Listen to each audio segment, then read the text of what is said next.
Good morning, everyone, and welcome back to our fourth weekly fundraising in 5 video segment, in which the Kellogg School Center for Nonprofit Management and CCS Fundraising discuss best practices in fundraising during the dynamic times created by the COVID-19 pandemic.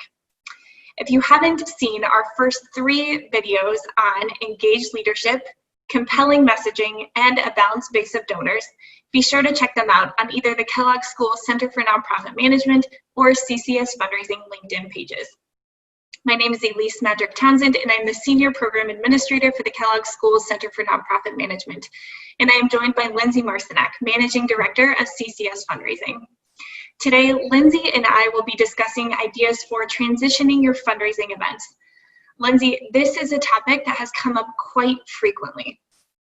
It sure is. With so many physical distancing measures in place across the country, many nonprofits have needed to reimagine their in-person fundraising events. In a recent nationwide survey that CCS conducted, securing upward of about 1,100 responses, 85% of respondents anticipate some type of decline or adjustment in their special event revenue for the year. And I think it's really important to point out that although events may look very different right now, there are still many ways that you can engage and convene your donors and supporters. As you consider how to best transition your fundraising events, try not to jump right into the details of event logistics. Instead of jumping into logistics, consider following 4 main steps. 1, assess the event's purpose. 2, decide on the best format for a modified event. 3, communicate updates and emphasize the impact that this event will have on your mission. And 4, then execute the event and analyze what worked well afterward. So Lindsay, let's take a closer look at the first point you made, considering the purpose of your event. Was it to raise funds, raise awareness, or some combination of the two? Assess how the event affected the following areas: fundraising for your operations and programs, engagement of existing and new supporters, education about your organization's mission and vision and impact, stewardship of your donors, and any other benefits. Also, examine the amount of planning that has already taken place. Make sure you focus on the sponsorships and the tickets that have already been sold. That's right. And by asking these questions and assessing the objectives and the planning that's already been underway will help really clarify your options, which will then lead to that second step of determining the best path forward for your event.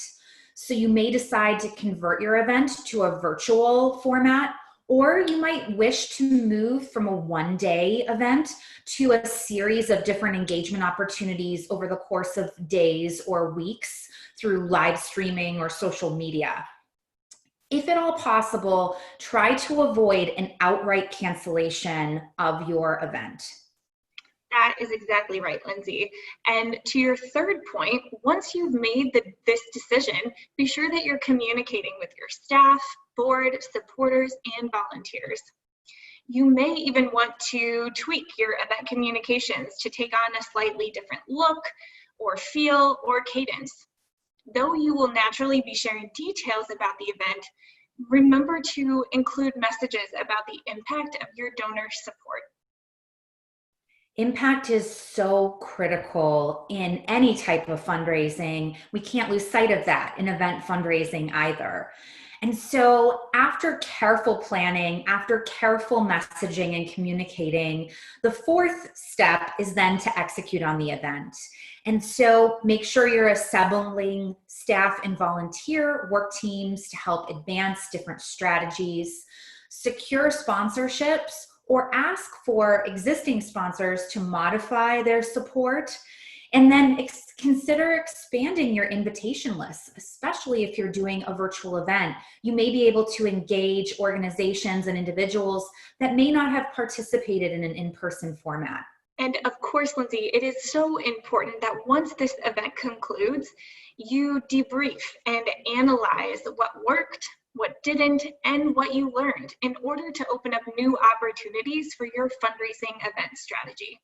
Yeah, it's really interesting because what we've heard from those who have already transitioned their events is that they're learning ideas and new methods that they will carry forward even beyond this current COVID pandemic. So if you're asking a lot of questions and really just looking for a place to start, do check out some of the resources in our LinkedIn posts as well as on our YouTube page to access content through different blog posts about different event strategies, and even to take a short event assessment to help you understand your options moving ahead. Thank you so much, Lindsay. And that's it for this week's Fundraising in 5. Tune in next Monday for our 5th and final video on developing a sound development plan. Until then, have a great week.